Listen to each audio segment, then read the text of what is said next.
Assalamualaikum warahmatullahi wabarakatuh. Waalaikumsalam warahmatullahi wabarakatuh. Alhamdulillah wassalatu wassalamu ala rasulillah amma ba'du. Teman-teman, Bapak Ibu sekalian, jamaah yang dirahmati Allah, kita panjatkan puji syukur kehadirat Allah Subhanahu wa taala mengawali pertemuan Zoom meeting kita malam ini. Dan juga tidak lupa kita sampaikan sholawat dan salam kepada junjungan kita Nabi Muhammad Shallallahu Alaihi Wasallam. Malam ini kita akan bicara tentang fikih. Sebenarnya kalau ruang besarnya adalah fikih muamalah ya. Ya kita bicara tentang akad-akad kerjasama bisnis dalam Islam. Nah, kerjasama bisnis dalam Islam ini sebenarnya sangat luas ya. Maksudnya bentuk kerjasamanya itu kayak gimana? Karena katakanlah misalnya kita sebut contohnya jual beli, maka antara penjual dan pembeli, yaitu juga disebut bisnis juga ya, dan ada kerjasama juga. Jadi kerjasama itu tidak harus berada pada satu pihak, tapi pada dua pihak yang berbeda, sebagai penjual, sebagai pembeli, itu pun juga bagian dari kerjasama. Misalnya katakanlah orang sudah terbiasa langganan di tempat itu gitu ya. Udah dari dulu langganan, bahkan langganannya udah dari zaman bapaknya dan bapaknya lagi, udah keturunan yang ketiga gitu ya. Sudah selalu menggunakan produk itu. Artinya sudah bukan lagi katakanlah lawan bisnis, tapi malah rekanan bisnis. Karena kita mengambil barang atau mengambil katakanlah produk dari sumber tersebut ya kan. Kemudian kita menjualnya ke pihak lain. Jadi katakanlah kita sebagai ya mata rantai dalam sebuah bisnis antara penjual dan pembeli. Kita bisa jadi penjualnya, kita bisa jadi pembelinya, bahkan kita juga bisa jadi perantaranya. Nah, semuanya itu adalah masuk dalam kerangka kerjasama ya. Bisa sebagai satu pihak yang sama saling bantu, atau bisa juga berada pada pihak-pihak yang berbeda dan saling menguntungkan juga pada akhirnya. Jadi boleh dibilang bahwa yang namanya bisnis itu memang pada dasarnya adalah kerjasama itu sendiri, begitu ya. Nah, jamaah sekalian yang dirahmati Allah, saya ingin mengajak pembicaraan kita malam ini mengawalinya dengan kembali ke masa kenabian Muhammad Shallallahu Alaihi Wasallam. Saya menemukan di dalam sirah nabawiyah itu fenomena yang unik dan menarik ya, bahwa kehidupan Nabi Muhammad itu ternyata berlatar belakang bisnis. Beliau sendiri pernah juga ya kan menjalani kehidupan sebagai ya bahasa kitanya sebagai pedagang lah begitu ya. Bahkan mendapatkan katakanlah jodohnya itu kan gara-gara ya pertemuan-pertemuan bisnis. Beliau menikah dengan Khadijah itu bisnis lah ya, kerjasama bisnis lah yang membuat mereka akhirnya menikah dan punya anak dan sebagainya.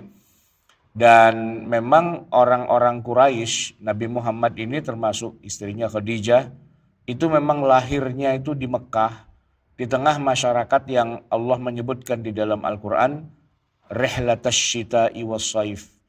Selalu mengadakan perjalanan bisnis baik di musim syita ataupun di musim saif. Syita itu musim dingin. Mereka kalau musim dingin tuh cari yang lebih hangat ke selatan.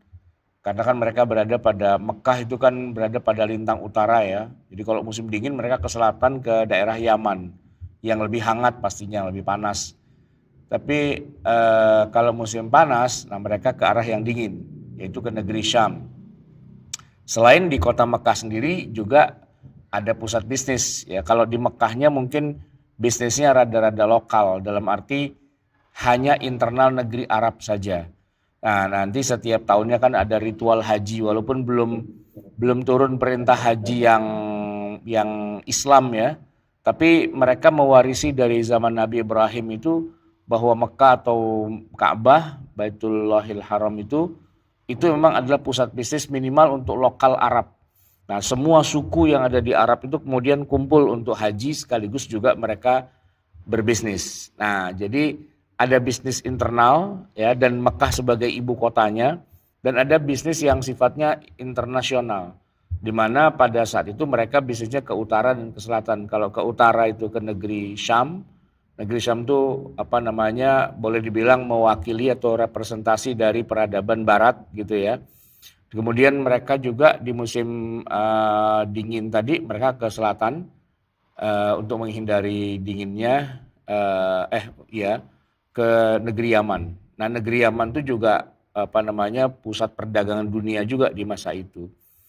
Jadi ya di tengah suku yang memang hidupnya dari bisnis dan mereka memang bisnisnya itu luar biasa, tradingnya itu luar biasa, ekspor impor gitu ya, lokal dan internasional begitu. Maka wajar kalau seorang Nabi Muhammad itu ya menjadi pedagang yang handal sebenarnya. Dan bisa dengan mudah melakukan kerjasama bisnis gitu ya. Baik dengan sesama orang Arab, ya dengan sesama internal pedagang dari sama-sama satu suku yaitu Quraisy, ataupun juga dengan bangsa Arab yang lain di luar Quraisy, ataupun juga bahkan dengan di luar negeri Arab gitu ya. Dan saya melihat bahwa pengalaman bisnis internasional seorang Nabi Muhammad itu ketika beliau belum jadi nabi ya, itulah yang membuat beliau tuh punya banyak katakanlah wawasan ya, bukan hanya dalam bidang bisnis tapi juga dalam bidang-bidang lainnya. Beliau nggak kuper, nggak yang anti asing gitu ya, nggak anti asing gitu, karena beliau banyak bergaul dengan sekian banyak katakanlah peradaban manusia, sehingga ketika perang misalnya nanti ada perang Khandak itu menggunakan teknik bertahannya orang Persia, yang notabene orang Persianya kan penyembah api ya, Majusi. Tapi Nabi bisa dengan mudah memilah bahwa agama-agama tapi teknik perang. Dia bisa adaptasi itu teknik perang dari Persia dibawa ke tanah Arabia. Nah, ini menunjukkan bahwa salah satu manfaat dari bisnisnya Nabi itu adalah terbukanya wawasan seorang Nabi Muhammad SAW, yang mana beliau bisa dengan mudah menyerap ya ilmu dari berbagai macam kalangan negeri, bahkan yang di luar Arab sekalipun, dan tidak fanatisme kearaban yang akut gitu ya. Untuk ukuran orang zaman segitu kok bisa mengimpor teknik perang dari negara lain gitu. Nah, itu sebenarnya sesuatu yang sudah sangat-sangat maju dan sangat modern begitu. Jamaah sekalian, maka kalau kita perhatikan dalam akad-akad bisnis ya, atau akad kerja sama bisnis, ternyata berbagai macam model, berbagai macam bentuk bisnis itu berkembang di zaman Rasulullah Nabi Muhammad Shallallahu Alaihi Wasallam. Berbeda nih dengan kita orang Indonesia yang kita tuh tidak biasa berbisnis ya. Kita ini masyarakatnya kan agraris, bertani gitu ya, atau nelayan. Tapi bukan yang model istilahnya berdagang dengan luar negeri. Kalaupun dulu kita dagang nih, kita punya rempah-rempah, nenek moyang kita kan penghasil rempah-rempah ya. Tapi kita nggak jualan, kita lebih dijajah gitu sebenarnya. Lebih dijajah karena pembelinya datang dari Eropa ke sini, awalnya cuma beli, lama-lama ngatur dan nguasain gitu ya. Nah, kita berbeda emang dengan Rasulullah. Kalau Rasulullah dan orang-orang Quraisy itu memang mereka penguasa jalur-jalur perdagangan. Ya. Jadi Allah menyebut mereka di dalam surat Quraisy itu rihlatash syita'i, yang lebih diangkat oleh Allah, yang lebih yang lebih difokuskan adalah perjalanannya itu, perjalanan atau rihlah itu di musim panas, di musim dingin. Ya, kalau bahasa kita sekarangnya tuh, jadi kalau Bapak Ibu melihat bagaimana negara Tiongkok ya, negara Cina itu menguasai perdagangan dunia, kurang lebihnya kayak gitu. Mereka kan punya kontainer yang mendunia ya. Di mana-mana di seluruh pelabuhan besar di dunia ini selalu ada kontainer-kontainernya Cina gitu. Yang mana produk-produk Cina ya kan, mereka produk gitu dengan harga yang sangat-sangat efisien, dan itu bisa dijual dengan harga yang sangat murah bahkan meski sudah ada di luar negeri gitu. Sehingga di Indonesia misalnya contohnya kita beli barang Cina, ya barangnya masih ada di Cina, lalu kita beli secara online gitu, sampai di Indonesia harganya tetap segitu dan ongkos shippingnya itu udah gratis gitu. Kenapa mereka bisa gratis kan? Ya karena mereka menguasai jalur perdagangan. Jalur perdagangan yang mereka sangat kuasai. Dan salah satu kelemahan kita adalah kita mungkin bisa memproduksi, bisa bertani, bisa punya panen, cuman deliverynya yang kita nggak punya, shippingnya yang kita nggak punya. Bu Susi itu saya sering dengar cerita beliau itu penghasilan ikan di Pangandaran tuh sebenarnya bagus gitu ya. Cuman setelah ikannya ditangkap mau dibawa ke luar negeri, mau dibawa ke Jakarta aja itu ngabisin waktu itu karena transportasinya tidak jelas gitu ya. Sampai akhirnya beliau bawa ikan pakai pesawat gitu. Karena mau pakai darat itu rugi, mau pakai laut muter-muter gitu ya. Akhirnya pakai pesawat yang paling masuk akal begitu ya. Nah kenapa? Karena di pelabuhan Cilacapnya itu tidak ada pelabuhan internasional yang bisa melakukan pengiriman dalam jumlah besar dengan kapal-kapal yang besar gitu ya. Dan itu salah satu katakanlah faktor yang melemahkan jalur perdagangan kita sebenarnya. Bandingkan misalnya dengan kayak pelabuhan Singapura gitu ya. Hampir semua kapal dagang lewat situ, ya kan? Nah mereka sendiri kalau punya, bahkan mereka nggak perlu bangun industri. Mereka cukup ambil dari sana, jual ke sana. Ambil dari mana, jual lagi, tapi itu menjadi bandar gitu ya, menjadi pusat perdagangannya. Nah kurang lebihnya Mekah dan orang-orang Quraisy itu di zaman itu ya kayak gitu. Jadi menguasai jalur perdagangan. Rihlatas syita'i was-shaif, itulah gambaran bahwa yang menguasai jalur perdagangan di negeri Arab itu adalah orang-orang Quraisy begitu. Nah di tengah orang Quraisy itulah Nabi Muhammad itu lahir, tumbuh, berkembang dan belajar mempelajari segala macam teknik dan trik dalam perdagangan gitu ya, sehingga beliau jago banget gitu ya. Makanya nanti kalau kita lihat bagaimana ayat-ayat Al-Quran turun berikutnya mengatur ya tentang tata cara perdagangan, itu modelnya tuh macam-macam, banyak banget, nggak kebayang oleh kita ya. Akad-akad itu menjadi begini akhirnya, dibalik posisinya. Semua jenis akad tuh boleh kecuali yang diharamkan. Nah begitu. Karena saking banyaknya model yang bisa digunakan dalam hal kerjasama bisnis gitu ya, maka kaidahnya menjadi dibalik. Apapun jenis akadnya itu boleh, silahkan ya. Kecuali yang tidak boleh kalau dia melanggar A, B, C, D, E gitu aja. Sehingga dengan demikian maka perkembangan ekonomi dari masa ke masa, ekonomi Islam khususnya, itu juga luar biasa. Dia bisa mengadaptasi berbagai macam perkembangan yang mungkin di Arab tidak berkembang tapi di negara lain berkembang lalu diadaptasi. Karena pada dasarnya syariat Islamnya tidak yang sedikit-sedikit bilang haram, sedikit-sedikit bilang haram, sedikit-sedikit bilang nggak boleh masuk neraka, api neraka dan sebagainya, enggak. Nah satu yang mau saya sorot tuh begini, kita nih orang Indonesia kan sebagiannya ada juga yang mengajarkan tidak boleh berhutang gitu ya, nggak boleh ngutang selama masih bisa mandiri, jangan banyak ngutang, jangan banyak punya ketergantungan pada orang dan sebagainya gitu. Tapi kalau kita perhatikan ayat-ayat Al-Quran, ternyata berhutang dalam bisnis itu justru malah kelihatannya kayak disuruh gitu kita itu, diperintah, dikerahkan gitu ya.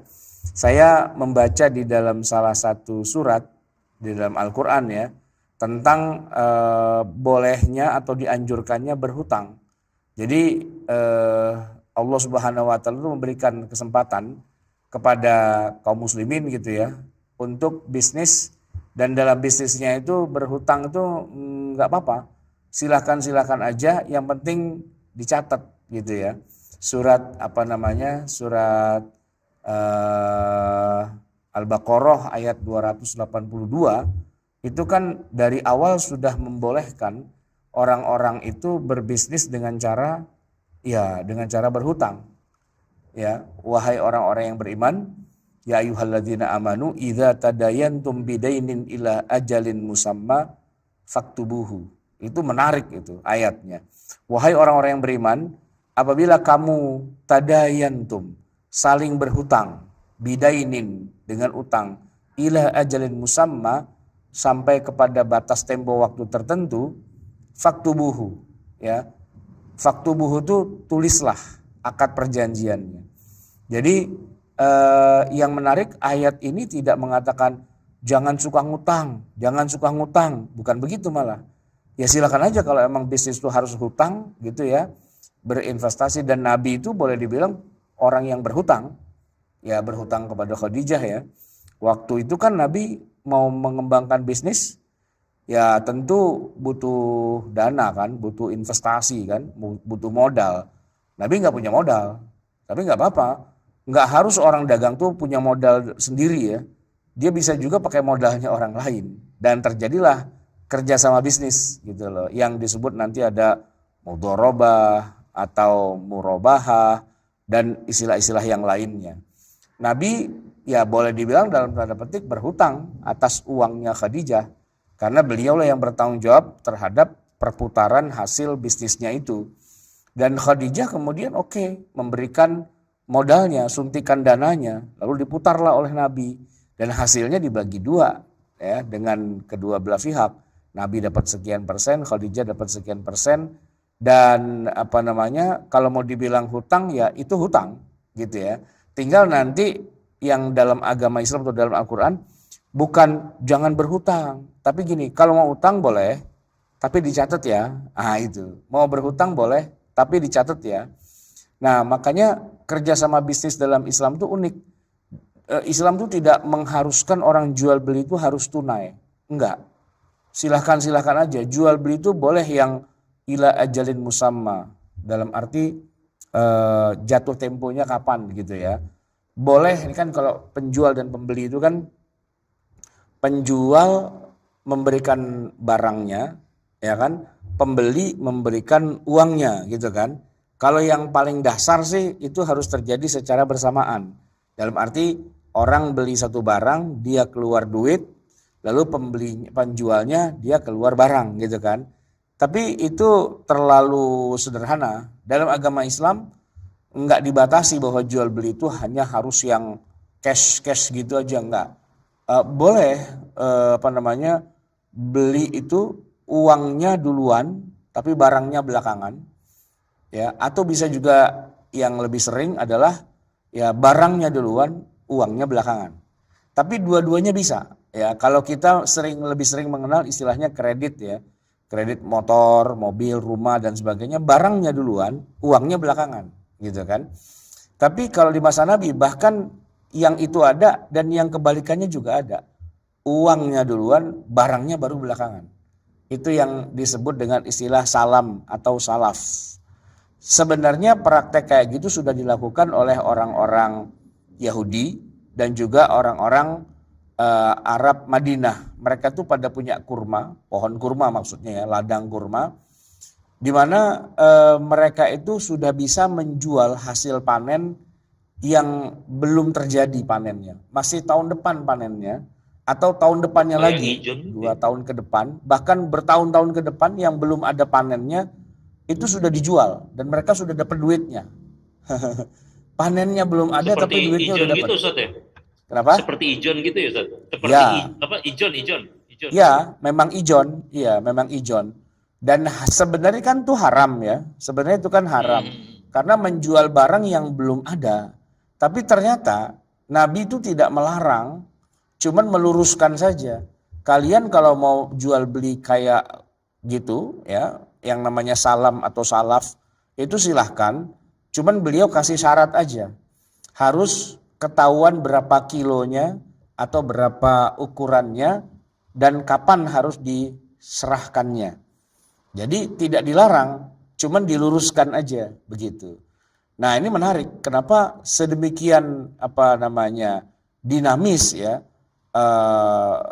ekonomi Islam dan kerjasama bisnis itu sesuatu yang mungkin kalau buat kita high risk banget itu ya kan, sangat besar resikonya begitu. Tapi ternyata itu dibolehkan dalam agama Islam asalkan syarat-syaratnya itu terpenuhi. Nah, ini menariknya di situ. Jadi akad kerjasama dalam Islam itu tidak ada batasnya. Sehingga nanti di zaman-zaman berikutnya ketika ditemukan lagi cara-cara yang lebih vulgar lagi gitu ya, para ulama itu tidak latah untuk bilang haram, haram, haram tuh enggak. Mereka rata-rata bilang pokoknya gini ya, semua bentuk kerjasama tuh silahkan, tapi kalau nanti ada madorotnya, ada merugikannya, ada apa, nah baru itu yang dikoreksi gitu. Tapi akadnya sendiri tidak diharamkan begitu. Cuman bagian-bagian yang sekiranya itu madorot, itu merugikan, itu yang yang dihilangkan begitu. Jadi jamaah sekalian yang dirahmati Allah, prinsip akad kerjasama dalam Islam itu adalah apapun akadnya boleh, yang penting jangan melanggar. Itu kira-kira sama dengan gini, waktu Nabi Adam alaihissalam itu hidup di surga, kan silahkan makan apa saja makanan yang ada di surga, baik itu nabati ataupun hewani, silahkan. Cuman ada satu aja larangan, jangan kamu dekati pohon ini. Nah selebihnya di luar pohon ini, kamu makan apa saja terserah. Akad kerjasama bisnis tuh gitu juga ya. Mau kayak gimana bentuk akadnya silahkan. Cuman nanti harus diperhatikan jangan sampai akad itu, kerjasama itu mengandung gharar, mengandung ghish, mengandung pemerasan, penipuan dan sebagainya. Nah, bagian-bagian itunya yang dihindari gitu ya. Nah itu poin yang pertama jamaah sekalian. Yang kedua, kerjasama yang dilakukan oleh Nabi Muhammad SAW, kalau yang tadi itu nomor satu adalah berbagai macam akad gitu ya. Yang nomor dua, berbagai macam kalangan. Iya. Nabi itu tidak pernah berbisnis hanya kepada orang Islam saja. Karena kalau berbisnis hanya pada orang Islam saja, insya Allah bubar dan bangkrut. Karena jumlah umat Islam itu sedikit. Di Madinah itu jumlah umat Islam itu sedikit. Apalagi waktu awal-awal hijrah kan. Ya kan cuma baru berapa gelintir aja. Kalau Nabi sampai bikin peraturan, jangan berbisnis dengan orang kafir, ya insya Allah pada mati setelah itu, pada bubar, pada bangkrut usaha dan bisnisnya para sahabat. Justru yang dilakukan oleh Nabi adalah berbisnis itu kepada semua kalangan. Kepada orang kafir sekalipun, bahkan lebih banyak pada orang kafirnya ketimbang dengan sesama umat Islamnya. Sebelum di Madinah, di Mekah dulu. Jadi di Mekah itu Nabi tetap berbisnis dengan orang-orang yang memusuhinya. Ini unik nih. Kenapa Nabi Muhammad hijrahnya itu paling belakang? Sahabat sudah hijrah semua duluan gitu ya. Terus Nabi itu paling belakang gitu. Ternyata masih ada urusan bisnis yang belum selesai. Bisnisnya adalah bisnis penitipan harta atau investasi. Jadi orang-orang Mekah tuh banyak menginvestasikan hartanya pada perusahaannya Nabi Muhammad dan Khadijah itu. Ya setelah Khadijah meninggal kan Nabi agak keteteran tuh. Nah yang lucu adalah begini, itu nasabahnya atau katakanlah para investor yang digalang oleh Nabi itu kebanyakannya malah orang kafir yang gak mau beriman pada Nabi Muhammad. Mereka tuh benci sama Nabi Muhammad, gedek sama Nabi Muhammad, bawaannya pengen bunuh gitu ya. Tapi kalau bisnis tetap jalan.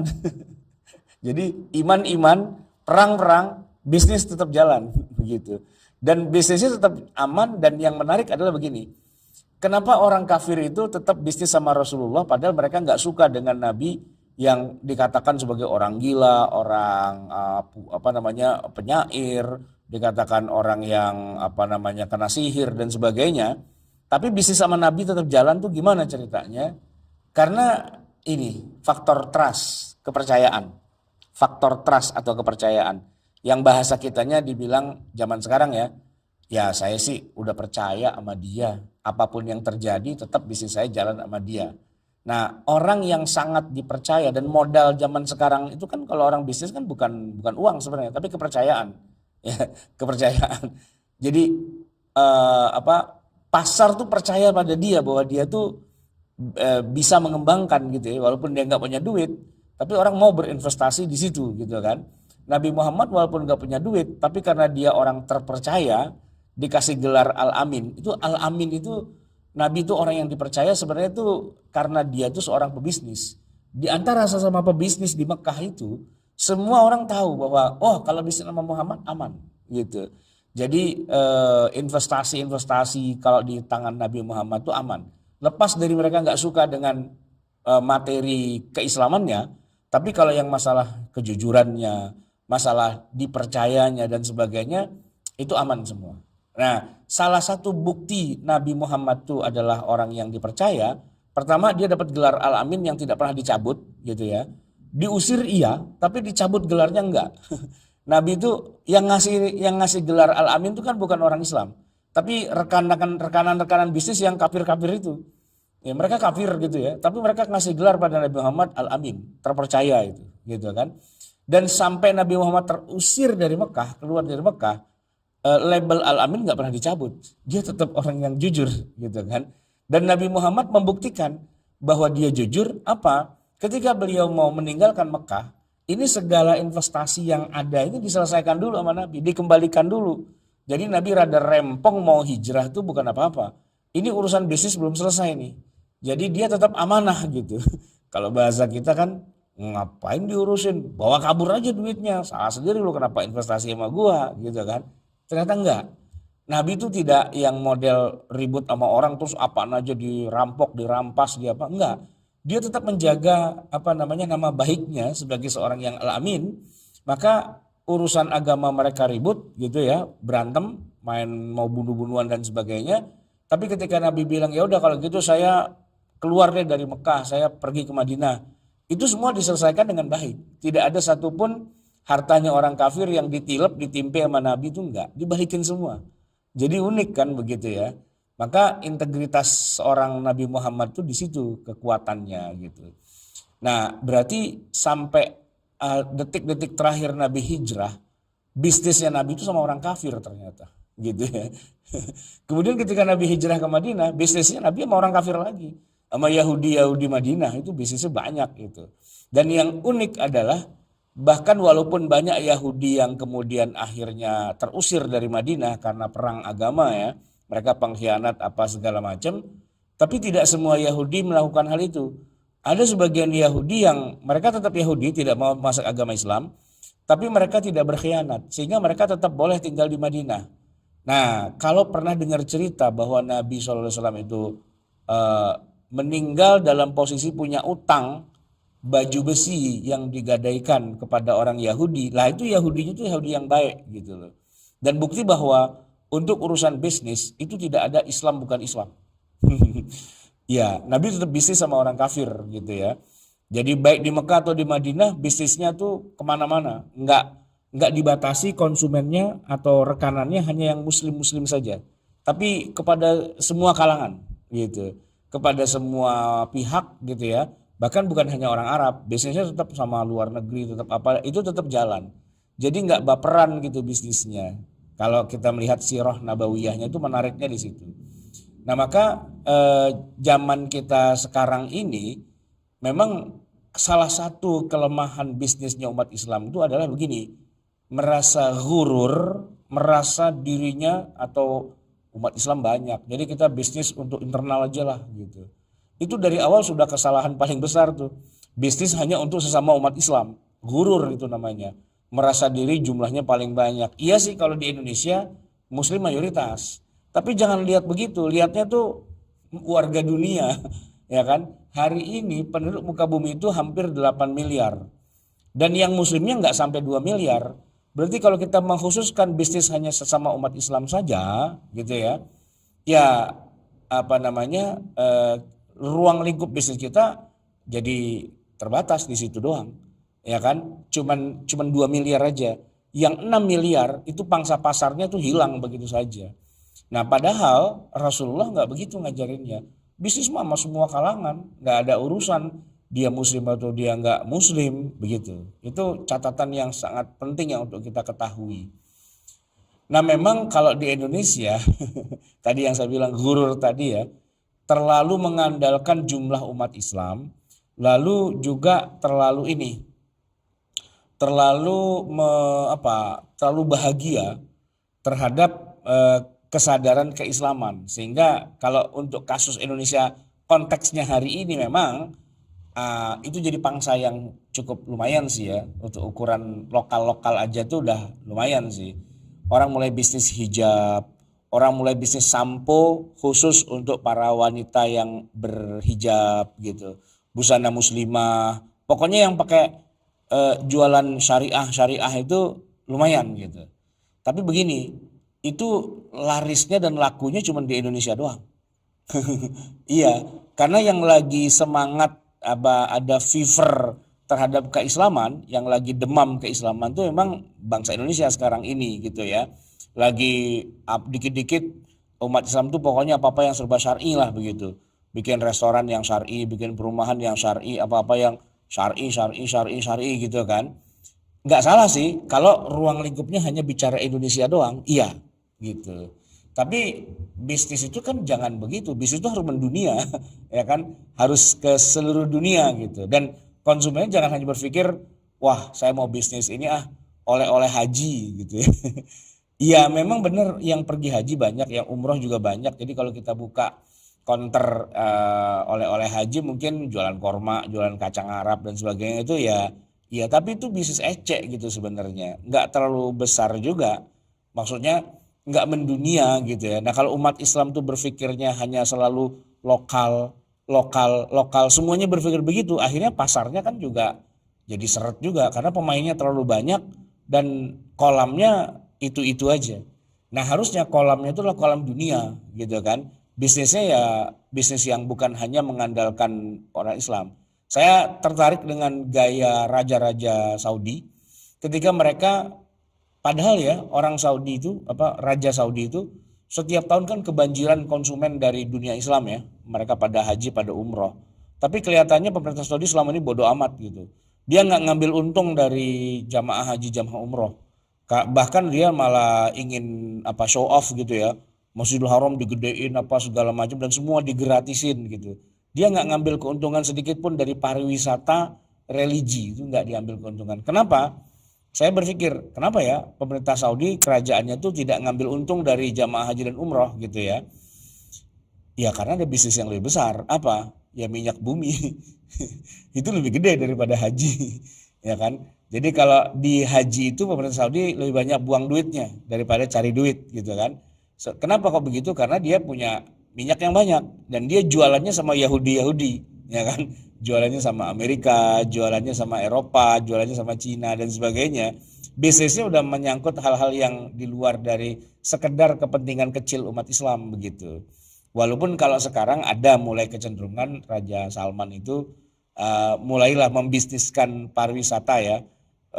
Gua Hiro itu dibikin sekarang mau bikin pakai skyline gitu misalnya. Jadi mulai mikir, wah dari pariwisata kita bisa cari duit gitu ya. Tapi memang bisnis pariwisata itu kan kecil sebenarnya itu. Maksudnya nggak langsung gede gubrak gitu loh ya kan. Dia harus membangun dulu semua fasilitas, membangun hospitality, melatih SDM-nya biar bisa ramah dengan orang gitu kan. Dan itu kan nggak mudah merubah warga Saudi biar menerima para turis. Apalagi turis dari bule kan maunya mabok, maunya telanjang di pantai dan sebagainya. Nah itu orang Saudi masih agak puyeng itu kayak gitu-gitu kan. Sementara mereka selama ini lebih konsentrasi ke minyak bumi ya kan. Minyak buminya itu lebih besar begitu. Nah jamaah sekalian yang dirahmati Allah, kita sebagai umat Islam memang yang jadi kendala itu adalah masalah kapasitas gitu ya. Ketika kita nih ngomongin misalnya kita punya organisasi, katakanlah kita punya yayasan, kita punya pengajian dan sebagainya, ada tuh seksi dana atau seksi usaha gitu ya. Tapi usahanya tuh masih terlalu zaman dulu banget gitu. Jualan minyak wangi gitu ya. Jualan herbal yang begitu-begitu. Jadi kalau dibilang bisnis ya wilayahnya cuma itu aja gitu kan. Nah itu yang jadi agak masalah di kita tuh di situ. Jadi lebih banyak main di kelas ecek-ecek gitu ya. Sementara yang saudara-saudara kita yang non muslim itu kan berpikirnya udah beda gitu. Mereka tuh pada kuliah bisnis di Harvard, kuliah bisnis di Inggris dan sebagainya, lalu bercerita tentang bisnis masa kini. apakah bikin startup ataukah bikin apa dan sebagainya gitu kan. Jadi ya kalau nanti kita bicara ekonomi umat gitu ya dengan ekonomi dunia, ekonomi umatnya di bawah itu aja udah gitu karena memang cara berpikirnya cuma segitu-segitu aja nggak keluar gitu ya kan, nggak kemana-mana, nggak nyampe pikirannya. Bahkan yang lebih parah lagi adalah begini, mentang-mentang sekarang ada kebangkitan ekonomi syariah ya, apa-apa semua disyariahin sehingga kesan yang muncul adalah sedikit-sedikit haram, sedikit-sedikit tidak boleh, sedikit-sedikit neraka, sedikit-sedikit tidak masuk surga gitu. Dalam akad bisnis gitu. Ya ya contohnya gitu tadi, nggak boleh berbisnis sama orang kafir, ya kan? Kalau ada orang kafir boykot aja gitu. Terus nggak boleh pakai bank, nggak boleh pakai kartu kredit, nggak boleh saham, nggak boleh banyak lah. Jadi akhirnya tuh bicara tentang ekonomi itu di dalam kepala yang muncullah haramnya ini, haramnya ini, haramnya ini, haramnya ini. Semuanya haram jatuhnya gitu akhirnya. Sehingga ekonomi umat nggak maju-maju, ya nggak maju-maju. Padahal harusnya ya bukan berarti dihalalkan. Kalau memang ada indikator haram, oke. Tapi haramnya tuh dilokalisir gitu harusnya, ya kan? Bukannya malah yang ada itu dihancurkan, lalu bikin yang baru yang ekonomi Islam, tapi nggak maju dan nggak berkembang. Saya melihat contoh yang sederhananya begini. Misalnya ya, di Indonesia itu ada muncul demam bank syariah. Pertanyaannya adalah begini, kan sudah ada bank yang beneran, yang konven, yang gede dan sebagainya. Kenapa kok sampai harus muncul bank syariah? Apa alasannya? Sederhana ternyata. Karena akad-akad di bank konven itu dianggap riba. Oke, kalau emang dianggap riba, sip. Tapi alih-alih dibenerin, malah bikin bank syariah yang baru. Nah, masalahnya adalah begini, bikin bank syariah yang baru tuh nggak gampang. Membesarkan anak ayam sehingga menjadi ayam yang besar itu tidak mudah, gitu kan? Dan secara fakta ya, riwayat perjalanan bank syariah di Indonesia itu sangat suram. Ya, saya masih ingat dulu tahun 90-an diinisiasi oleh Presiden, bahkan Presiden Soeharto. Pulang haji beliau tahun 91 tuh mendirikan Bank Muamalah. Ya kan, dan semua jamaah haji disuruh ikut nyumbang, ada sahamnya itu di Bank Muamalah. Maksudnya adalah itu bank semua riba, Yahudi, kafir, tengik, kita bikin bank baru aja, bank Islam namanya Bank Muamalah gitu kan. Saya termasuk orang yang tentu berada pada barisan itu dong, ya kan, berharap oh iya itu ekonomi Yahudi semua, kita harus bikin ekonomi Islam gitu kan. Tapi ternyata setelah sampai di kan tahun 90, tahun 2000, 2010, 2020, udah 30 tahun nih. Yang terjadi Bank Muamalah bukannya berkembang malah bubar, malah bangkrut dan dibeli oleh Malaysia. Kantornya ada dekat rumah saya itu, Bank Muamalah. Tapi itu bukan bank kita loh, itu bank Malaysia, dibeli oleh bank Malaysia. Kenapa? Rugi. Nah, bayangin yang dibangun oleh sistem ya, oleh presiden dan sebagainya, oleh ICMI dan sebagainya, itu pun bubar pada akhirnya. Dan bank-bank syariah yang dimiliki oleh bank-bank yang ada itu ya juga pada nggak ada yang berkembang juga gitu.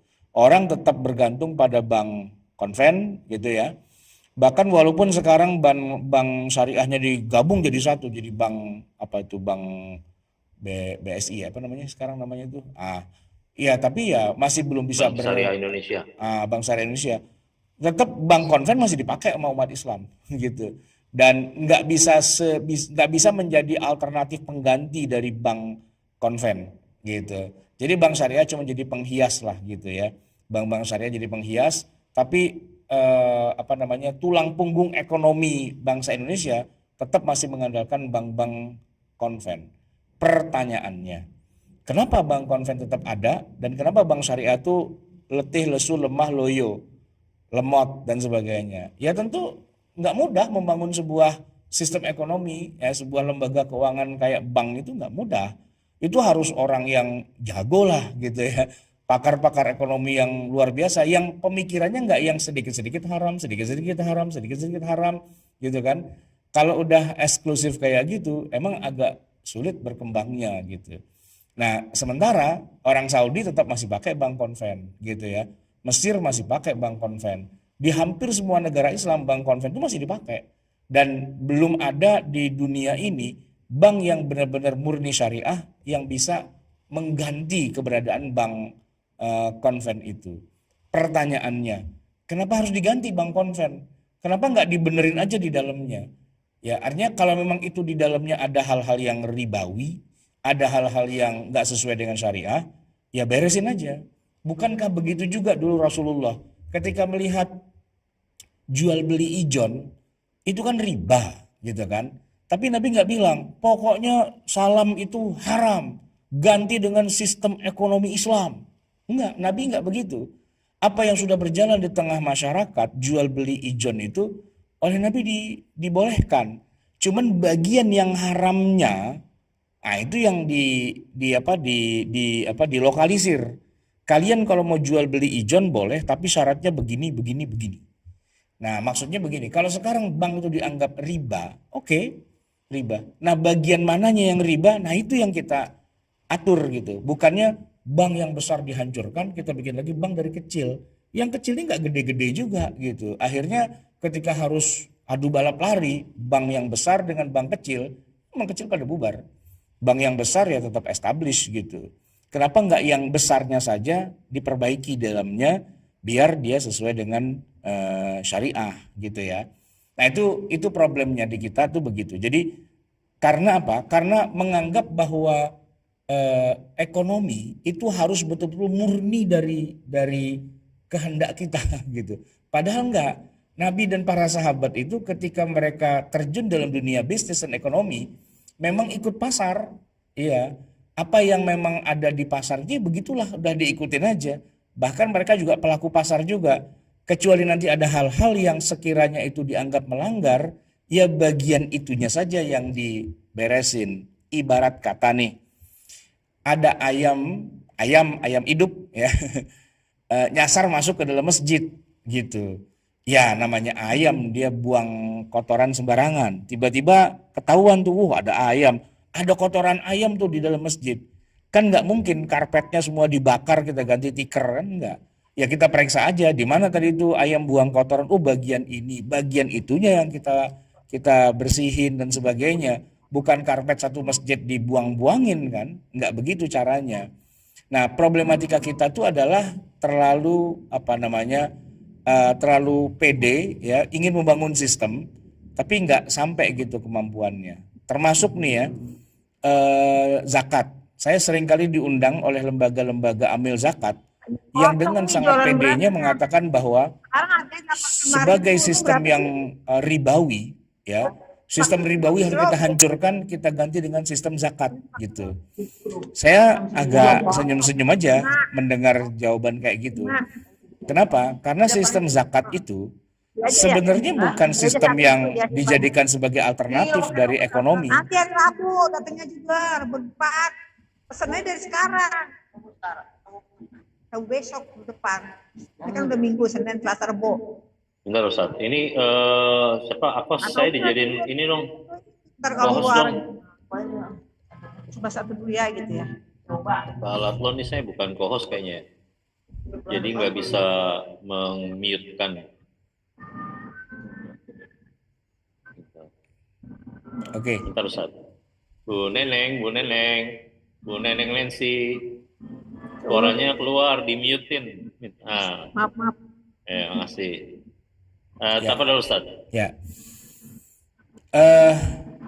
Zakat itu bukan sistem ekonomi. Tapi banyak di antara kita yang terlalu pede dengan anggapan bahwa sistem ekonomi ini harus diganti dengan sistem ekonomi Islam, dan sistem ekonomi Islam adalah zakat gitu. Saya juga awalnya berpikir begitu. Wah, sistem ekonomi Islam itu zakat kali ya. Dan yang ada nih semua Yahudi semua gitu. Tapi ternyata ada satu hal yang menarik begini. Bahwa ternyata di zaman Rasulullah, Nabi tidak pernah menjadikan zakat itu sebagai sistem ekonomi. Enggak. Zakat adalah zakat. Dia adalah ritual ibadah. Dan tidak dibawa-bawa ke dalam sistem ekonomi. Sistem ekonomi ya ekonomi yang berjalan selama ini. Gitu ya. Dan kalau kita perhatikan ya, syariat zakat di masa Rasulullah itu baru sempurna di bagian akhir. Dalam arti begini, Nabi itu beraktivitas ekonomi sejak masih di Mekah. 13 tahun di Mekah beraktivitas ekonomi. Sampai di Madinah 10 tahun beraktivitas ekonomi. Nah, syariat zakat itu baru sempurna pensyariatannya di tahun-tahun terakhir gitu. Di mana ekonominya sudah bagus, baru kemudian zakatnya muncul. Nah, orang sekarang logikanya dibalik. Ya, dia anti dengan semua sistem Yahudi kafir tengik ini, lalu dia bilang dengan sistem zakat lah kita bisa membangun ekonomi umat. Nah, ini jadi kacau juga nih urusannya. Kenapa? Zakat itu kan bukan ekonomi. Zakat tuh gini, kalau orang sudah sukses dalam usaha, duitnya banyak berlebih, dia disuruh zakat. Kan gitu ya. Nah, tapi kalau yang mau dizakatin aja nggak ada, dalam arti ekonominya aja kembang kempis gitu kan, terus mau ngezakatin apa? Orang miskin disuruh bayar zakat, ini kan namanya pemerasan. Dan itu yang terjadi di zaman sekarang ini, ya kan? Digencarkan zakat kepada orang yang sebenarnya tidak wajib bayar zakat gitu. Orang dia gajinya juga pas-pasan kok. Gajinya cuma 3 koma. Maksudnya tanggal 3 udah koma. Tapi mau dipaksa suruh bayar zakat dengan istilahnya zakat profesi. Nah, ini kan jadi masalah. Kenapa? Karena di masa Rasulullah nggak semua orang kaya wajib bayar zakat. Apalagi orang yang miskin tentu nggak pernah disuruh-suruh zakat. Di kita yang pada bayar zakat malah orang miskin, yang kaya-kaya malah nggak bayar zakat gitu ya. Itu jadi agak tumpang tindihnya tuh di situ. Nah, sebenarnya yang harus diluruskan adalah zakat itu bukan ekonomi Islam. Ekonomi Islam adalah ekonomi yang ada di tengah masyarakat, itulah ekonomi. Ya kan? Umat Islam harus beraktivitas ekonomi. Tentu harus yang halal ya kan? Nah, nanti kalau dia sudah berhasil dalam ekonominya itu, dalam aktivitas ekonominya sehingga menjadi orang kaya, duitnya mulai banyak dan mulai ditimbun-timbun. Nah, yang ditimbun-timbun itulah yang kena zakat. Coba perhatikan suratnya di dalam At-Taubah itu, walladzina yaknizuna adz-dzahaba wal fiddata. Kata Allah, yang kena zakat itu adalah mereka yang menimbun hartanya. Dan tidak ada orang miskin menimbun harta. Yang ada gali lubang tutup lubang. Belum dapat pun udah ada utang. Jadi begitu dapat pemasukan udah habis buat bayar utang gitu kan. Nah, di dalam Al-Qur'an disebutkan alladzina yaknizuna adz-dzahaba. Yang dia punya uang banyak dan uangnya nggak dipakai buat muter. Ditimbun aja sama dia. Karena uang di masa Nabi kan emas dan perak ya. Itu didiemin aja uangnya, ekonomi tidak berputar. Nah, mereka itulah yang kena zakat gitu. Jadi zakat itu justru sebagai katakanlah hukuman buat orang yang kaya tapi tidak beraktivitas ekonomi, tidak memutar modalnya, duitnya disimpan doang. Anda kena hukuman, yaitu dikenain zakat. Tapi seandainya uangnya itu semua diputer ya, sehingga aliran darah ekonomi segar itu masuk ke semua lini, orang miskin juga jadi ikut bagiannya. Tapi bukan dengan cara meminta ya, tapi dengan cara ikut aktif dalam ekonomi itu. Entah lewat jadi tukang ojeknya, apa jadi tukang nasi pecelnya. Pokoknya bisnis itu berkembang gitu kan. Jadi orang kaya punya duit banyak, duitnya diinvestasikan, diputar ekonominya, biar semua itu punya aktivitas ekonomi dan semuanya bekerja. Nah, dalam keadaan yang kayak gitu, tidak ada zakat. Gitu. Zakat itu justru adalah hukuman buat orang yang punya harta banyak dan hartanya didiemin aja, baru dia kena zakat. Makanya zakat itu ada nisab. Ya, nisab itu melambangkan hartanya banyak. Kalau duit atau emas ya, itu kan 85 gram. Ya kan? Jadi orang kalau gajinya 85 juta, baru dia kena zakat. Kalau gajinya 5 juta, 10 juta, 15 juta, ya buat apa dia bayar zakat? Kenapa? Dia untuk hidup aja udah pas-pasan gitu ya. Nggak ada harta yang berlebih. Nah, yang hartanya berlebih yang sekali gajian 100 juta gitu ya. Lalu tapi nggak dipakai karena dia duitnya lebih banyak lagi, terus ditimbun aja, ya kan? Nah, kalau timbunannya udah lebih dari setahun di atas satu nisab, barulah dia kena zakat, gitu. Maka zakat itulah hukuman buat mereka yang kaya, yang duitnya itu didiemin aja, ditimbun aja, nggak diputar untuk menghidupkan roda ekonomi umat, begitu. Jadi zakat itu bukan ekonomi umat. Zakat itu adalah bagian pelengkap dari ekonomi umat, di mana ekonominya harus berputar, lalu mereka-mereka yang kaya, yang dalam tanda petik curang, duitnya disimpan aja, itu yang kena zakat. Gitu. Nah, maka apa namanya? Ketika dananya itu berputar terus, ekonomi jalan, hidup dan sebagainya, bisnis berkembang terus di tengah umat Islam, maka kita tidak butuh zakat gitu.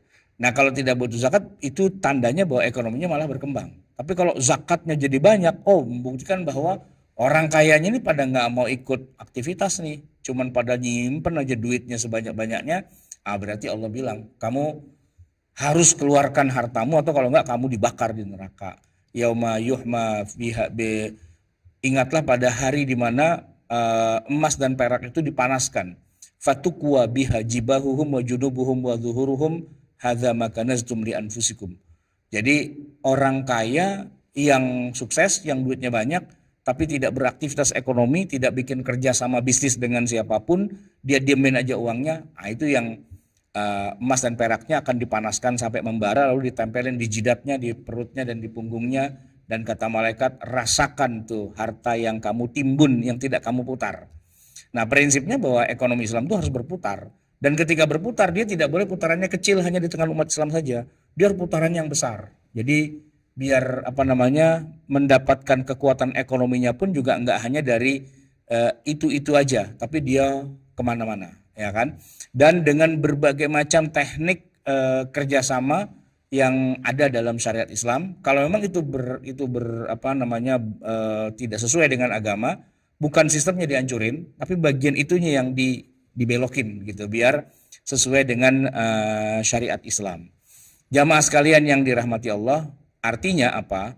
Artinya Islam itu adalah agama yang sangat mendukung ekonomi berkembang, dan logikanya tidak boleh ada orang miskin di tengah umat Islam, tidak boleh ada pengangguran, tidak boleh ada kriminalitas, tidak boleh ada umat Islam yang bodoh, yang terbelakang, yang hanya bisanya meminta-minta bikin proposal melulu kerjaannya, tapi harus umat Islam itu adalah yang menguasai ekonomi, gitu ya. Nah, siapa yang menguasai ekonomi maka dia menguasai juga kemudian dakwah, menguasai juga umat-umat yang lain, dan umat yang lain itu akan melihat kepada kita dengan pandangan yang penuh dengan apa namanya rasa segan dan penghormatan yang setinggi-tingginya melihat kepada kita, bukan sebagai umat yang berantakan, yang kebanyakan rakyat tapi miskin semua, yang adanya di negeri berkembang ya kan, atau miskin gitu ya, yang kerjaannya cuma jadi sasaran donasi gitu ya. Bicara Islam, bicara donasi, dikit-dikit donasi, itu kelemahan gitu ya. Harusnya enggak, ekonominya dikembangkan. Oleh karena itu syariat Islam itu turun untuk mengembangkan ekonomi sebenarnya. Tapi ekonominya bukan ekonomi yang kampung ya, tapi ekonomi yang maju, yang ke depan, yang bisa sejajar bahkan lebih tinggi dari ekonomi dunia begitu sebenarnya. Baik, jamaah sekalian yang dirahmati Allah, kita akan teruskan kajian kita ini dengan tanya jawab. Saya akan kembalikan kepada pimpinan acara. Kalau ada pertanyaan-pertanyaan silahkan. Baik Ustaz, alhamdulillah. Baru banyak pengetahuan nih Ustaz. Jadi kebuka ya.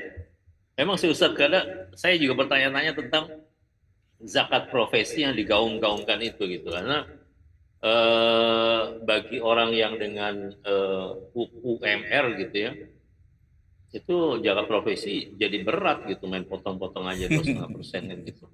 Iya lah.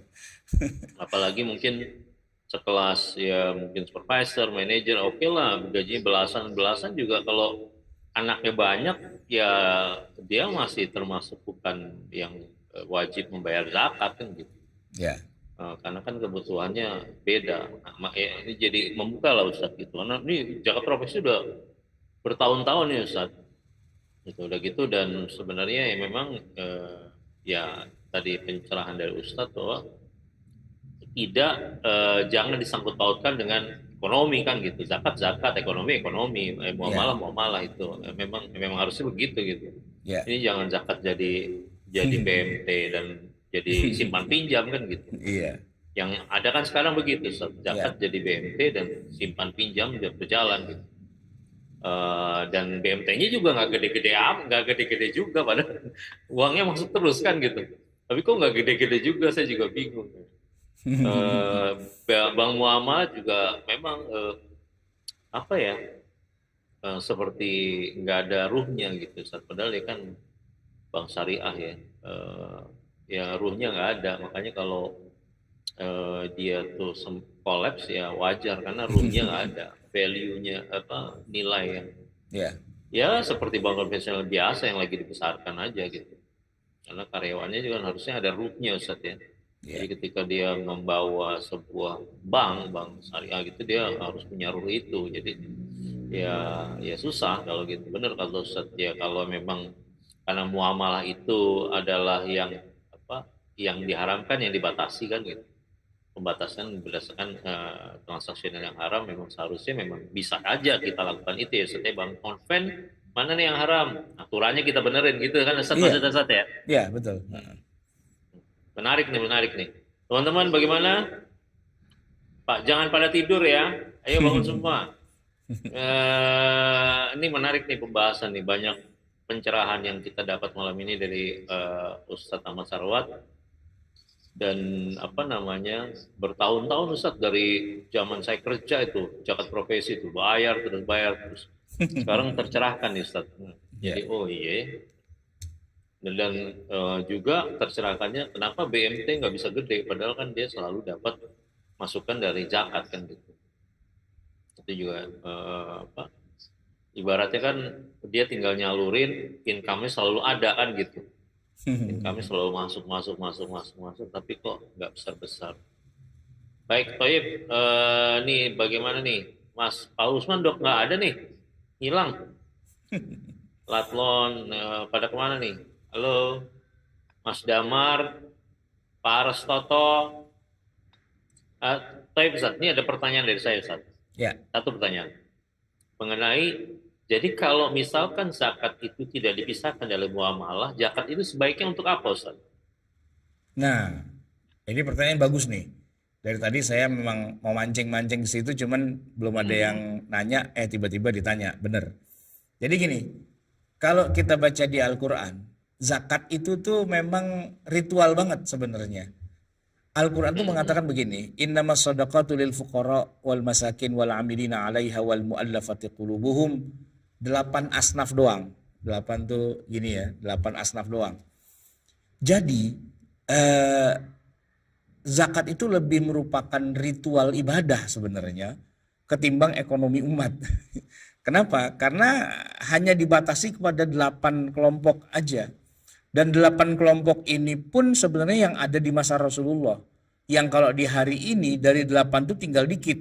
Misalnya ya,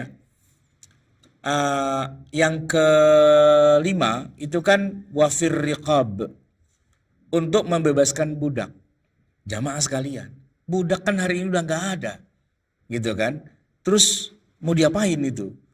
Ya udah kan berhenti. Berarti kalau nggak ada perbudakan, saluran zakat menjadi semakin berkurang, gitu kan? Penyalurannya tuh kepada budaknya nggak ada, mau diapain? Paling-paling orang dikias kemana-mana gitu kan? Atau wa fisabilillah. Kalau di masa Nabi fisabilillah itu ya untuk membiayai jihad, beli kuda perang, beli senjata, beli apa gitu kan. Yang kan kita nggak akan perang terus dong, ya kan? Kalau udah menang ngapain perang gitu kan? Udah ada perdamaian dan sebagainya. Kemudian wabnu sabil misalnya, ibnu sabil, orang yang kehabisan bekal di perjalanan gitu. Emang segitu banyaknya kah yang pada kehabisan bekal di perjalanan sampai harus di cover dengan dana zakat gitu?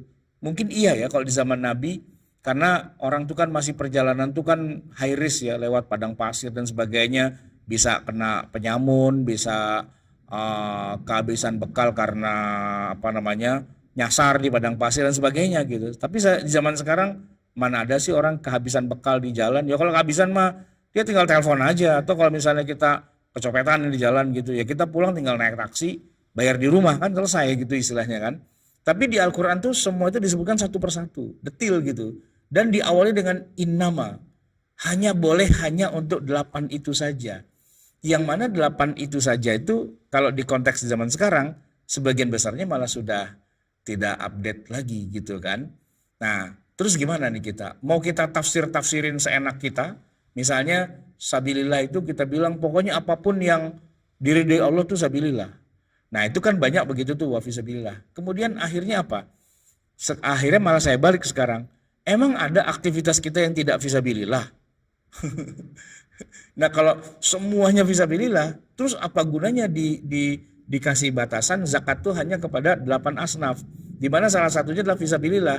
Begitu bilang fisabilillah, semua hal di dunia ini juga semuanya fisabilillah. Orang apa namanya, seorang laki-laki ketika dia kerja mencari harta yang halal untuk kasih nafkah anak istrinya, apakah bukan itu fisabilillah? Fisabilillah kan? Ya berarti bisa dong dia dapat gitu. Nah, apapun juga semua fisabilillah pada dasarnya gitu. Nah, jadi balik lagi nih, zakat itu fungsi dan peranannya apa? Ya dia fungsi dan peranannya hampir separuhnya itu adalah ritual ibadah. Bayangkan coba, bagaimana mungkin Allah bikin ketentuan kalau orang punya ternak misalnya sapi, ya sapi itu 40 ekor baru kena zakat. Unta 5 ekor baru kena zakat. Sedangkan kambing 40 ekor baru kena zakat. Lalu kalau dia punya ayam 2000 ekor itu nggak kena zakat gitu. Nah ini kan jadi nggak logis gitu kan. Iya ya, kok hanya 3 hewan itu aja. Padahal hari ini banyak loh peternakan, misalnya peternakan kayak perikanan ya, lobster gitu-gitu kan banyak tuh kan, dan luar biasa. Tumbuh-tumbuhan gitu juga. Hanya tumbuhan yang hasilnya berupa makanan pokok saja yang kena zakat. Tumbuhan yang manfaatnya bukan makanan pokok malah nggak kena zakat. Padahal perkebunan kelapa sawit itu gede banget hasilnya, ya kan? Jati gitu kan gede itu, ya kan? Karet dan sebagainya. Tapi malah nggak kena zakat. Nah kalau kita mau kait-kaitkan sekarang gini, itu persyaratan zakat yang ada di masa Nabi, boleh nggak kita obrak-abrik disesuaikan dengan zaman sekarang? Atau tetap kita pahami seperti apa adanya, karena toh emang itu ritual saja. Sebagaimana sholat itu adalah 4 rakaat zuhur, asar dan isya, ya kita nggak akan merekayasa, biarin aja emang begitu ya udah begitu. Apapun yang terjadi, subuh itu 2 rakaat ya begitu udah. Orang haji itu melontar jumroh ya jumroh, kita nggak ganti pakai senapan mesin dedet gitu daripada ribet gitu kan misalnya. Enggak gitu. Ka'bah enggak kita bikinin dinamo di dalamnya biar kita enggak usah tawaf tapi Ka'bahnya aja yang muter gitu. Enggak gitu juga gitu kan. Enggak usah dipikirin yang jauh. Ya udah kita muterin Ka'bah, emang dari dulu disuruhnya muterin Ka'bah aja. Ya pakai baju ihram, pakai baju ihram aja karena itu ritual gitu loh. Nah, zakat tuh lebih banyak unsur ritualnya sebenarnya ketimbang unsur yang logisnya gitu. Dan kalau kita lihat itu cuman bagaimana hartanya orang yang kaya, dalam arti dia ekonominya sangat tinggi sampai istilahnya menimbun, ya kan? Dia menimbun hartanya, nggak dipakai gitu kan? Itu dia dihukum, ya kan? Untuk dibagi kepada fakir miskin. Dah gitu doang sebenarnya. Dan tidak ada hubungannya dengan membangun ekonomi umat, nggak ada gitu. Jadi harta yang dikumpulkan di Baitul Malnya Nabi itu tidak pernah dijadikan modal usaha. Enggak, modal usaha itu bukan dari Baitul Mal, enggak. Jadi kalau ada orang berpikir hari ini kita bangun ekonomi umat dengan cara ngumpulin modal dari orang Islam yang miskin-miskin, ayo pada bayar zakat mal, terus dikumpulin gitu ya, terus menjadi modal untuk usaha. Nah, yang ada bubar, yang ada bangkrut gitu. Kenapa? Untuk usaha itu yang dibutuhkan bukan modal, yang dibutuhkan adalah nih otak bisnis gitu kan, jam terbang dalam dunia bisnis. Dan satu lagi, terus terang saya harus bilang, sekolah bisnis, gitu. Sekolah bisnis yang benar gitu. Karena kalau nggak pakai sekolah susah itu, ya kan. Jadi semua semua perusahaan raksasa dunia, yaitu CEO-nya pasti orang-orang yang handal dalam dunia bisnis yang udah lulus sekolah bisnis itu, ya kan. Nah maka umat Islam kalau mau maju ekonomi dan sebagainya, anaknya jangan cuma dikirim ke Al-Azhar doang gitu, jangan cuma suruh belajar tafsir, hadis gitu-gitu, enggak. Sekolahin di Harvard gitu, ya kan. Biar dia menguasai ekonomi bisnis modern gitu kan. Yang dengan itu dia jadi punya pemikiran, gimana caranya bisnis yang maju, yang modern, yang enggak cuma jualan minyak angin, minyak wangi doang gitu istilahnya. Tapi emang susah ya. Kayak kita termasuk saya ini, kan enggak punya latar belakang bisnis, enggak pernah sekolah bisnis dan sebagainya. Jadi kalau mikirin bisnis, ya balik lagi jual minyak wangi lagi, jual habah sauda lagi, gitu-gitu aja ekonominya. Saya punya teman yang sekarang jadi orang top ya. Dulu waktu saya SMA tuh sempat satu kelas itu, Erick Thohir. Saya bingung sama dia waktu itu. Lulus SMA kita kan pada sekolah di UI di mana, dia malah sekolah bisnis di Amerika gitu. Dan ketika dia bisnisnya juga bikin saya bingung. Masa dia bisnisnya adalah beli klub basket, baru kemudian beli klub sepak bola. Dalam logika kita orang Indonesia, bisnis kok beli klub sepak bola, beli klub basket, apa yang mau dibisnisin gitu kan. Nah, tapi itu kan emang orang kita yang taunya yang namanya bisnis itu ya tadi jualan cendol, jualan ya itulah jualan jajanan-jajanan kampung lah gitu kan. Nah dia beli klub basket gitu kan, nggak kepikir gitu. Ternyata kalau di sana tuh basket tuh jadi duit gitu karena orang Sabtu Minggu pasti butuh hiburan, nonton basket, nonton bola, nonton olahraga, ketimbang nonton film malah mendingan nonton live gitu kan. Dan ternyata tuh sangat menghasilkan begitu ya. Dan kita nggak kepikir tuh membangun investasi dalam bidang-bidang yang kayak gitu tuh nggak kepikir gitu. Orang sekarang baru sekarang setelah 20 tahun kemudian di Indonesia artis baru mulai beli klub sepak bola. Ada Raffi Ahmad tuh beli klub sepak bola gitu kan. Baru berpikir, oh, itu bisa jadi duit juga ya gitu. Nge-YouTube itu ternyata bisa jadi duit gitu kan. Nah kalau ekonomi umat yang selama dipikirkan kan jualan minyak wangi mulu. Bagaimana nggak jadi konten kreator gitu kan. Nah itu kan terobosan-terobosan kayak gitu kan yang harus dilakukan. Bukan ngumpulin duit zakat gitu sebenarnya. Zakat itu bukan buat modal usaha. Zakat itu untuk dikasih kepada 8 asnaf. Kenapa tiba-tiba jadi modal usaha? Diserahkan kepada orang yang juga nggak pintar berusaha. Dan nggak pernah ada jam terbang dalam usaha dan belum pernah sukses dalam usaha. Dikasih. Habis, hancur, bubar. Gitu. Itu sih kenyataannya gitu. Justru adalah sebuah kebodohan memberi bantuan investasi atau pinjaman modal apa segala macam kepada orang yang belum pernah bisnis gitu ya. Yang jangan dikasih mendingan udah lu kerja aja yang bener jadi kuli kayak jadi buruh pabrik apa segala macam atau kalau mau ya sekolah yang bener aja sekolah bisnis yang bener nanti kalau udah pinter udah punya wawasan dan sebagainya berbisnislah yang sesuai dengan zamannya gitu bukan buka warung pecel gado-gado kayak gitu ya itu ekonomi kreatif bagus ya tapi walaupun sektornya kelihatannya kayak cuman jual martabak gitu ya kayak anaknya presiden kan cuman jual martabak tapi itu kan salah satu ya itu inian bisnisnya banyak gitu kaki-kaki bisnisnya cengkeramannya banyak emang butuh modal tapi nggak harus dari modal dari mengutin dari dana zakat sebenarnya. Nah kita terus terang kekurangan orang-orang yang kreatif di bidang ekonomi itu sebenarnya ya untuk mengembangkan bisnis dan sebagainya itu kita kekurangan gitu. Kebanyakan kita lebih banyak jago ngaji, jago ceramah, jago baca kitab gitu. Tapi kalau suruh bisnis buyar gitu. Baik.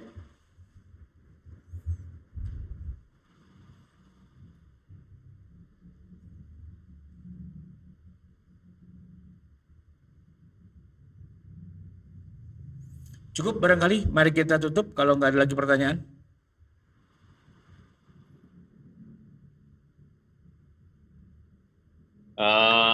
Oke, baik Ustaz.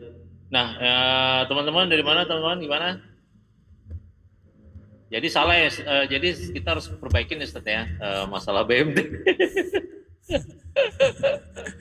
Jangan cuma dulu. Makanya nggak gede-gede kali karena mungkin salah mungkin Ustaz harusnya bukan dari dana umat ya itu dari modal sendiri kan gitu untuk di pembiayaan seperti itu. Tapi Ustaz sepertinya teman-teman ini terlena Ustaz nih kayak lagu ya, terlena. Alhamdulillah Ustaz sangat mencerahkan dan sangat menginspirasi. Jadi masukan buat saya juga Ustaz. Oh saya bisnisnya ini Ustaz terobosan baru Ustaz. Jadi saya psikotes yang nggak pakai tes gitu. Jadi cuma pakai video. Bisnis saya terobosan Ustaz. Jadi psikotesnya nggak perlu tes Ustaz. Ustaz ngomong ini udah keluar hasilnya dari saya gitu. Karakter sama ininya gitu. Jadi ya moga-moga ya terobosan jadi tua-tua kekinian. Tapi Ustadz, terima kasih banyak Ustadz atas pencerahannya. Mohon ditutup Ustadz dengan doa kafaratul majelis juga dengan doa buat kita semua Ustadz. Ustadz.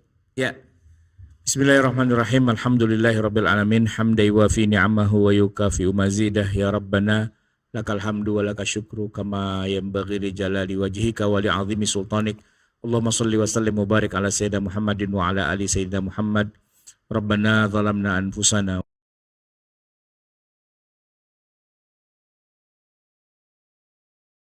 faktubna ma'asyahidin. Rabbana la tuzigh qulubana ba'da idh hadaitana Amin. wa hab lana min ladunka rahmah innaka antal wahhab. Amin. Rabbana atina fid dunya hasanah wa fil akhirati hasanah wa qina adzabannar. Sallallahu ala nabiyyina Muhammadin wa ala alihi wa sahbihi wasallam. Subhana rabbika rabbil izzati amma yasifun wa salamun al mursalin walhamdulillahi rabbil alamin. Wassalamualaikum warahmatullahi wabarakatuh.